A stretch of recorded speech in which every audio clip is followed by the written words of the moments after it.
Hi, welcome to தருணி ஆரி டிசைனா. இன்னைக்கு ஒரு ஆரி ஒர்க் பிளவுஸ் தான் டிசைன் பண்ண போகிறோம். சாரீ கலர் இதுதாங்க. பிளவுஸ் நல்ல ஒரு பர்பிள் கலர். சாரியில் வர அதே பிளவுஸில் டிசைன் பண்ணுங்கன்னு கஸ்டமர் சொல்லிட்டாங்க. கஸ்டமரோட எதிர்பார்ப்பு என்ன அப்படின்னு பார்த்தீங்கன்னா, சாரியில் வர அந்த மோட்டிவ் ஸ்லீவோட சென்டரில் வரணும் அப்படின்னு சொல்லியிருந்தாங்க. தென் சாரியோட கலர் பிளவுஸ் ஃபுல்லாக இருக்கணும் அப்படின்ற மாதிரியும் சொல்லியிருந்தாங்க. ரொம்ப அஃபோர்டபுள் ப்ரைஸ்க்கு ரொம்ப சிம்பிளான ஒரு டிசைன் தான் கேட்டிருந்தாங்க. ஸோ எப்படி பண்ணுறோம் அப்படின்றத பார்க்கலாம். ஃபர்ஸ்ட்டு 3 லைனுக்கு நான் ஜரி கொடுத்துருக்கேன். தென் ஒரு லைனுக்கு சுகர் பீட் பிளேஸ் பண்ணியிருக்கேன்.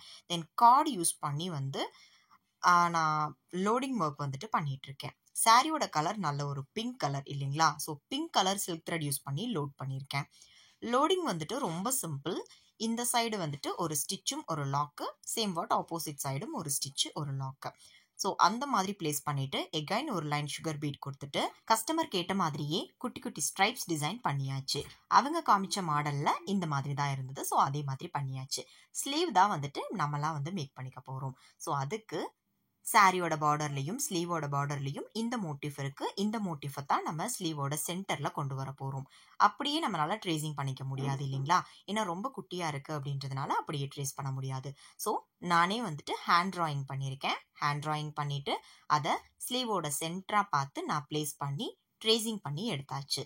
தென் சாரியோட கலர்ல என்கிட்ட இந்த ஒரு ஸ்டோன் தான் இருந்தது. ஸோ அதை பிளேஸ் பண்ணி அதை சுற்றி சுகர் பீட் கொடுத்துருக்கேன்.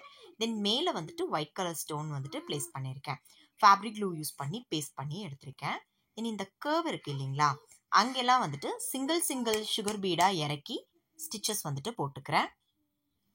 இந்த மாதிரி இடத்துல எல்லாம் ரெண்டு சுகர் பீடா இறக்கக்கூடாது. சிங்கிள் சுகர் பீடா தான் இறக்கி பிளேஸ் பண்ணிக்கணும். இஃப் சப்போஸ் ஸ்ட்ரைட்டா இருந்தது அப்படின்னா அந்த இடத்துல வேணும்னா ரெண்டு சுகர் பீடா இறக்கி நம்ம ஸ்டிச்சஸ் போட்டுக்கலாம். இப்போ கர்வ் ஃபுல்லா கம்ப்ளீட் பண்ணியாச்சு. இந்த இடத்துல நான் எண்ட் நாட் போட்டு கம்ப்ளீட் பண்ணிக்கிறேன். அடுத்து இங்க இருந்து நம்ம ஸ்டார்ட் பண்ணிக்கிறோம். ஸ்டார்ட் பண்ணிட்டு இங்கேயுமே சேம் வாட் சிங்கிள் சுகர் பீடா இறக்கி நான் ஸ்டிச் பண்ணிக்கிறேன். இந்த கர்வ் ஃபுல்லா கம்ப்ளீட் பண்ணிட்டு நான் காமிக்கிறேன். இப்போ இந்த கர்வோட ஷார்ப்னஸ் கிட்ட வரப்போகிறோம். இந்த இடத்துல என்ன பண்ணணும் அப்படின்னு காமிக்கிறேன் பாருங்க. நல்ல ஒரு ஷார்ப்னஸ் வந்ததுக்கு அப்புறமா நார்மலாக ஒரு குட்டி லாக் கொடுத்துட்டு ஆப்போசிட் சைடில் ஒரு குட்டி ஸ்டிச் கொடுத்துட்டு ஆப்போசிட் சைடில் எகைன் நம்ம பீடு இறக்கி ஸ்டிச் பண்ணிக்க வேண்டியதான். இப்போ இந்த இடத்துலையும் நான் எண்ட் நாட் போட்டு கம்ப்ளீட் பண்ணிக்கிறேன். அதுக்கப்புறம் 4mm பீட் நம்ம இறக்கி ஒவ்வொரு பீடுக்குமே ஒவ்வொரு ஸ்டிச் போடுற மாதிரி இருக்கும். கண்டிப்பா 4mm 3mm நம்ம ரெண்டு பீடா இறக்கி ஸ்டிச்சஸ் போட்டுறக்கூடாது. அண்ட் நிறைய பேர் இந்த பீட் லோடிங்லேயே கன்ஃபியூஷன் இருக்கு. எப்படி அப்படின்னு பார்த்தீங்கன்னா, இந்த பஞ்ச் நம்ம வாங்குவோம் இல்லைங்களா, இதுக்குள்ள இந்த நீடில் இந்த மாதிரி விட்டுட்டு எடுத்தீங்க அப்படின்னா ரொம்ப சிம்பிளா நீடில் பீடை லோட் பண்ணிக்கலாம். இப்போ ஷார்ப்னஸ் வந்ததுக்கு அப்புறமா நான் அப்படியே சொன்ன மாதிரியே ஒரு குட்டி லாக்கு கொடுத்துட்டு ஆப்போசிட் சைட்லயும் ஒரு குட்டி ஸ்டிச் கொடுத்துட்டு தென் சிங்கிள் பீடா இறக்கி ஸ்டிச் பண்ணிக்க வேண்டியதான். இந்த இடத்துல நான் செல்ஃப் லாக் கொடுத்து கம்ப்ளீட் பண்ணியிருக்கேன். தென் எகைன் ஒரு லைன் சுகர் பீட் கொடுத்துருக்கேன்.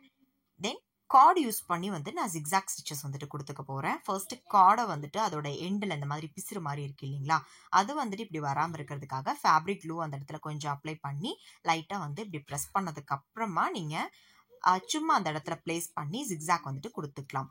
உங்களால் பிளேஸ் பண்ணி ஜிக்ஸாக் கொடுக்க முடியல அப்படின்னா பேஸ்ட் கூட பண்ணிக்கோங்க. ஃபேப்ரிக் க்ளூ யூஸ் பண்ணி பேஸ்ட் பண்ணிக்கோங்க. இப்போ ஷார்ப்னஸ் ஆன அந்த இடத்துல நம்ம வந்தாச்சு. வந்ததுக்கப்புறம் வேணுங்கிறத கட் பண்ணி 2-3 ஜிக்ஸாக் எக்ஸ்ட்ராவாகவே போட்டுட்டு ஆப்போசிட் சைடும் சேம் வாட் அதே மாதிரியே நம்ம பண்ணிக்க போகிறோம். இப்போ ஃபுல்லாக கம்ப்ளீட் பண்ணிட்டு எப்படி இருக்குது அப்படின்னு காமிக்கிறேன். இப்போ ஃபுல்லாக கம்ப்ளீட் பண்ணியாச்சு. சென்டரில் இருக்கிற அந்த போர்ஷனில் நீங்கள் வேணும்னா சாரியோட கலர் யூஸ் பண்ணி நீங்கள் அவுட்லைன் கொடுத்துக்கலாம். பட் நான் ஜரி த்ரெட் யூஸ் பண்ணி அவுட்லைன் கொடுத்துக்கிறேன். இந்த இடத்துல நான் க்ரீப்பிங் செயின் தான் யூஸ் பண்ணியிருக்கேன். என்னோட ஸ்டூடெண்ட்டாக இருந்தீங்கன்னா க்ரீப்பிங் செயின் என்ன அப்படின்றது ரொம்ப சிம்பிளாக புரியும் உங்களுக்கு. நார்மலான ஒரு செயின் ஸ்டிச் தான். ஸோ அதனால நான் ரொம்ப எக்ஸ்பிளைன் பண்ணலை. மேலே இந்த இடத்துலையுமே நான் நார்மல் செயின் ஸ்டிச் யூஸ் பண்ணி அவுட்லைன் கொடுத்துக்கிறேன்.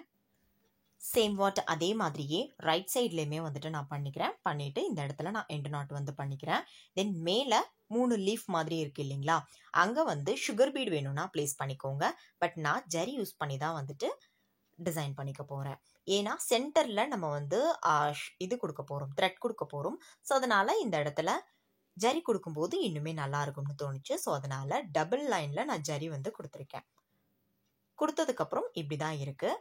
அடுத்து என்ன பண்ண போகிறோம்னா கார்டு நம்ம ப்ளேஸ் பண்ணியிருக்கோம் இல்லைங்களா, அங்கே வந்துட்டு லோட் ஸ்டிச் யூஸ் பண்ணி நான் silk thread pink colour use பண்ணி வந்துட்டு டிசைன் பண்ணிக்கிறேன். ரொம்ப சிம்பிளான லோடு ஸ்டிச் தான் நான் யூஸ் பண்ணிக்க போகிறேன். எப்படின்றத காமிக்கிறேன் பாருங்களேன். அந்த சைடு ஒரு ஸ்டிச்சும் ஒரு லாக்கும், சேம் வாட் இந்த சைடு ஒரு ஸ்டிச்சு ஒரு லாக்கு. உங்களுக்கு வீடியோவில் பார்க்கும்போது கிளியராக புரியும் பாருங்கள்.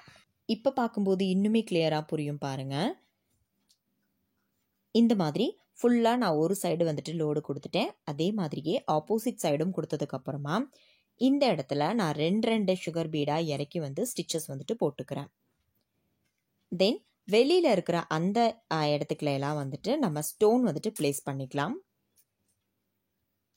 தென் இங்கே கீழே நம்ம லீஃப் மாதிரி கொடுத்துருந்தோம் இல்லைங்களா, அங்கே வந்து நார்மலான லோட் ஸ்டிச் தான் வந்துட்டு இங்கேயுமே வந்து கொடுத்துக்க போகிறேன். ஷார்ப்னஸ் ஆனால் அந்த பாயிண்ட்ல இருந்து ஸ்டார்ட் பண்ணதுக்கப்புறம் கீழே ஒரு ஸ்டிச்சும் ஒரு லாக்கும், தென் க்ராஸாக கொண்டு போய் மேலே ஒரு ஸ்டிச்சு ஒரு லாக்கு. இதே தான் நம்ம ரிப்பீட்டடாக பண்ண போகிறோம்.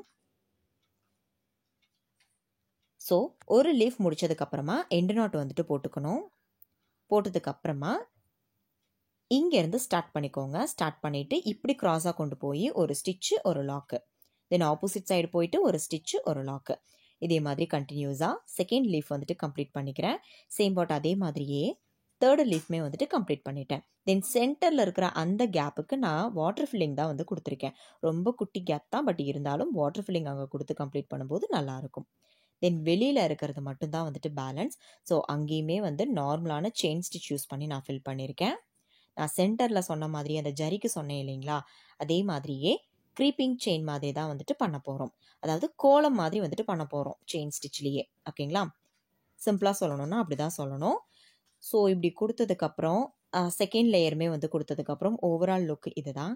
எப்படி இருக்குது அப்படின்னு கண்டிப்பாக கமெண்ட் பண்ணுங்கள். இதுக்கு என்ன ரேட் ஃபிக்ஸ் பண்ணலாம் அப்படின்றதையுமே சொல்லுங்கள். ஸோ வீடியோ பிடிச்சிருந்தது அப்படின்னா சேனலை மறக்காமல் சப்ஸ்கிரைப் பண்ணிவிட்டு சப்போர்ட் பண்ணுங்கள்.